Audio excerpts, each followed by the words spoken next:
Andy, a great win midweek against Boreham Wood. When those additional minutes must have been put up, it must have been a sense of deja vu.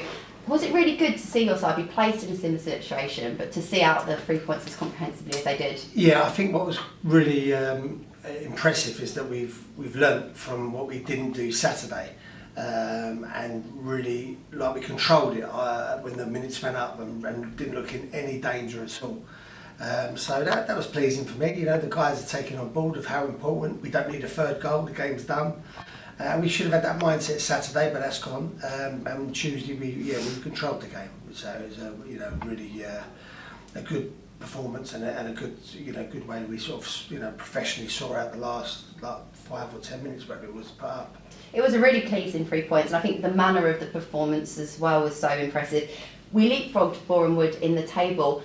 At this stage of the season, does that add anything to it, or are you not too interested in that right now? Yeah, no, look, I think if it was my first rodeo, like last season maybe, we might have got a little bit giddy-eyed.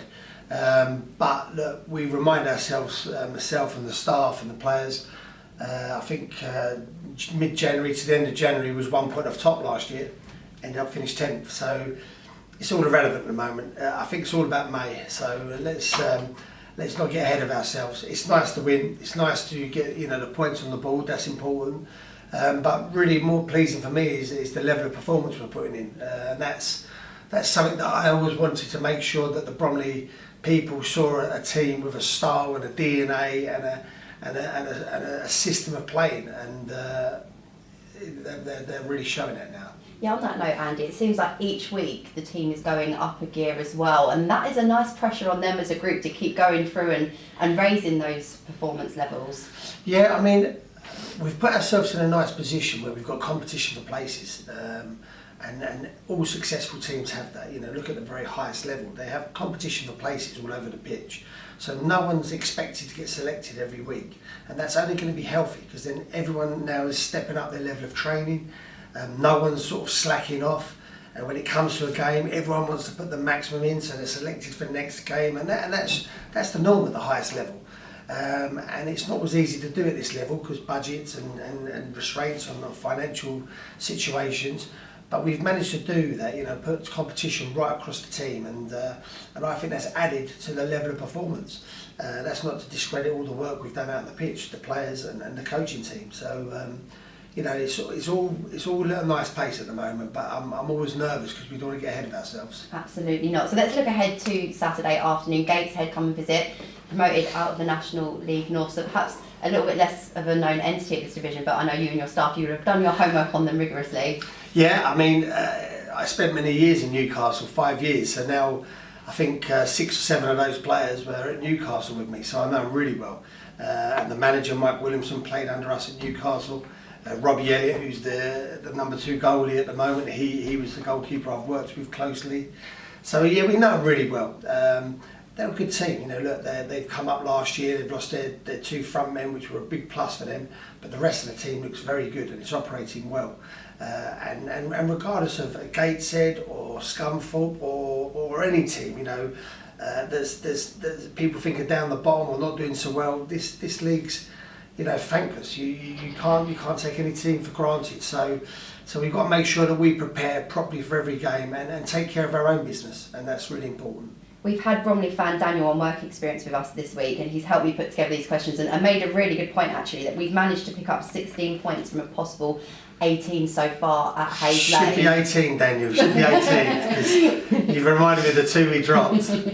But it's really fantastic to have such a good start to the season at home and to keep that going and making Hayes Lane a bit of a fortress. In contrast, Gateshead have only picked up 4 on the road, so they'll be coming here hungry to get their first win and so on. So it should be a really interesting matchup, and hopefully home advantage can play a part.